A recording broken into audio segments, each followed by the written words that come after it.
Let's face it, you suck at dieting. And losing weight? Well, that sucks too. Giving up isn't an option because you'd rather be thin. You're now listening to the Rather Be Thin podcast with your vocal sensation, an unfiltered, anti-fat acceptance warrior, a serial dieter and food addict herself, your host, Tasia. Hey, you're now listening to episode number 12 of the Rather Be Thin podcast. I'm Tasia, and it's nice to meet you. Now, before we can even start this episode, I need to make sure you're in the right place. If you're a woman in your 30s or above, and you try to stay on your diet for at least 100 times, 100 times this week alone, I know, then you landed on the right podcast. Well, let's jump right in to this episode of the Rather Be Thin podcast. What do you think is easier to do? Do you think starting an exercise routine is easier, or starting a new diet plan is easier? Quick disclaimer. This podcast is purely based on opinions and experiences. Please consult your own physician, as none of the suggestions, information, and topics discussed are intended to replace actual medical advice. We encourage you to do your own research. The Rather Be Thin podcast is for entertainment purposes only. Now let's be real. Who wants to do either one of these things? I mean, I sure don't. But if I had to choose, I would probably say that starting an exercise routine will be much easier. Now, why do I say this? I'm saying this because even though it's tough to convince my brain to get dressed in my workout clothes and to leave the couch, my nice comfy couch, to take a 30-minute walk, I would argue that it's much easier and faster to complete that exercise than starting a diet plan that would take months and even years to reach goal. Exercise is one and done, and dieting is much more like a never-ending torture session. Yeah, that sounds about right. So I'm pretty sure you heard the old saying, you cannot out-exercise a bad diet. Bad diet meaning overeating past your maintenance calories or eating primarily a junk food diet. You know that does not work, even though that's what we want to do. But yeah, seriously, I need to calm down with eating the cookies, the cakes, the chips, the donuts as my main meals. I've been doing that lately. That's not a good look, but we're not talking about me. We're talking about the situation here. Now, okay? Now, when all the conditions are right with our bodies and our stress levels are low, we ain't bloating and retaining that water weight, our hormones are playing nice, and all the other variables that we cannot control with our bodies are on our side.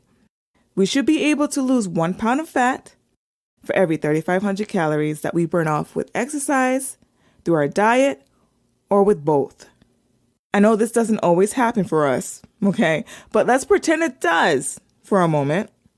If we can burn off a few pounds consistently every single week, which would be nice, how would you want to do it? Let's talk diet.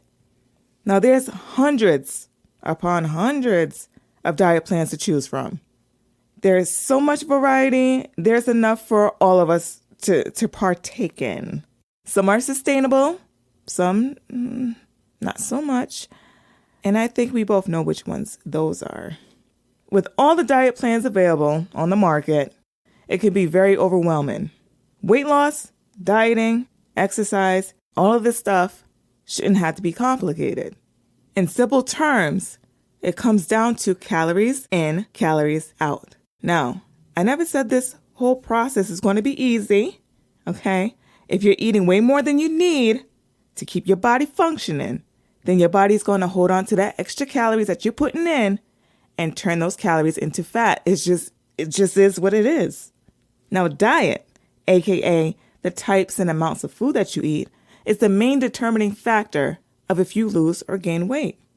Now, some say that 80% of weight loss is diet and the other 20 is exercise. But I believe that dieting is about 99.99999% the way to go to be on your weight loss journey to actually lose that weight. Now, when I'm dieting, I want to make it as simple as possible. Now, I don't believe in meal prep. I just don't. Now, why do I say this? Because I have a family of 4 that I have to prepare for, all right?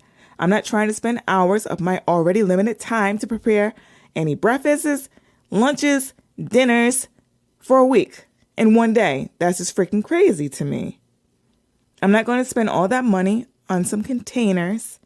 And plus, where the heck am I supposed to stack all these containers for 4 people, 3 meals a day, and a week's worth of it? I just can't see, I can't see the simplicity of that, you know? Plus, the hot stove, I got to wash a ton of dishes. I'm not having that. I don't know what you're thinking. It may work for you if you're single, maybe. If it's a couple, But 4, that's just too much. I just can't handle that. That's too much for me. I got to take it one day at a time. And dieting is not simple with special recipes that I need like a million ingredients for. I'm not going to go out and spend tons of money on some ingredients that I'm just going to use 1 or 2 times. It makes no sense to me. It needs to be simple in order for me to stick to a plan. I mean, I'm not saying that it doesn't work. It just doesn't work for me. I need to make sure that it's quick and doable. How about you? Now, there are some things that I do remember that I want to remember anyway while I'm dieting, and that is count calories and track my food, of course. Eating more vegetables. I've noticed that when I eat more vegetables, I do feel fuller. So if I bulk up my meals with vegetables, it is helpful. I don't know for you if it helps you guys, but vegetables do help out. Don't deprive yourself. That is key. Do not deprive yourself while dieting, but do reduce processed foods like the cookies, cakes, chips, donuts, all the yummy, goody, fun things you can have, but don't make them your main meals. And the last one, try not to eat emotionally. And I know you're rolling your eyes because I'm rolling my own eyes while I'm saying it to you. And it's easier said than done. But if we can handle that, it could help. Maybe. Just putting it out there. Now let's talk exercise. If diet is the key to weight loss, then exercise is the key to weight maintenance. Exercise plans usually consist of both cardio and strength training. And exercise also helps with keeping your heart healthy, your mental health in check. It regulates your hormones, helps build lean muscle, may boost the metabolism rate over time, which with my research, I'm like, really?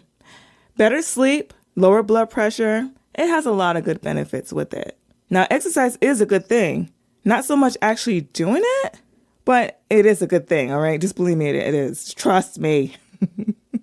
Now, going back to you cannot out-exercise a bad diet thing. Say walking is your exercise of choice. Well, consider this. To burn off 1 Big Mac, not including the fries or the drink or the milkshake, so you could dip the fries in the milkshake. You know what I'm talking about. You have to walk about 153 minutes or 2.55 hours. Almost 3 hours of walking to burn off 1 Big Mac. Now, to burn off 1 spicy chicken sandwich from Popeyes, you have to walk 195 minutes or 3.25 hours, which that's too much. And to burn 1 original glazed Krispy Kreme donut, those are the jam now, you have to walk 53 minutes per donut. All right? Now, I can eat a whole dozen of Krispy Kreme original glazed donuts now. And if I do that, I will have to walk 636 minutes, which equals 10.6 hours. And I ain't walking 10.6 hours to burn off that Krispy Kreme donut. Well, that dozen. That dozen of Krispy Kreme donuts. That's not an option. There's no way to out-exercise a bad diet. Now, I'm not saying not to eat these delicious foods. That's not even part of my vocabulary now. But you'll be using more energy to burn the foods than eating them in the first place. So I suggest that you choose wisely, okay? Choose wisely. Again, for me, an exercise plan will be easier to start. It takes less mental capacity for me to get it done. Dieting, on the other hand, please help me. But but seriously, both diet and exercise need to work hand in hand to make our weight loss efforts sustainable. And remember these things, okay? Set realistic goals. Don't expect to lose weight overnight. Don't expect for exercise to be easy the first time you do it, because it's not. It's going to be hard. You wouldn't be listening to this podcast episode if it wasn't, okay? If you lack motivation, seek out an accountability group, a partner, someone that wants to see you win, because it's hard to do it on your own when your brain wants to sabotage you every 2 seconds, all right? If you mess up, which you will, don't be so hard on yourself. Easier said than done again, but you will mess up. We're not perfect, okay? Just be nice. Be nice to yourself, because you're doing what you need to do. You're working hard. That's what matters. And my favorite one, it's okay to take diet breaks. It's okay to take diet breaks, but don't quit, all right? Because I'm watching you, okay? Even though you're listening to me through the speakers with your headphones on in your car, okay? I am watching you. Don't ask how I'm doing it. I just am, all right? But don't quit. Don't quit. Whatever you do, take your breaks, but get back on track. This is hard work, but we can do it. Now, if you haven't already, check out last week's episode. You might learn something. Be sure to subscribe and rate the show. I'd appreciate your support. Also, check out the show notes for even more information. And tune into the next episode of the Rather Be Thin podcast. Thank you for listening. Good luck to you. Hear me out again next time. I'm your host, Tasia. Bye.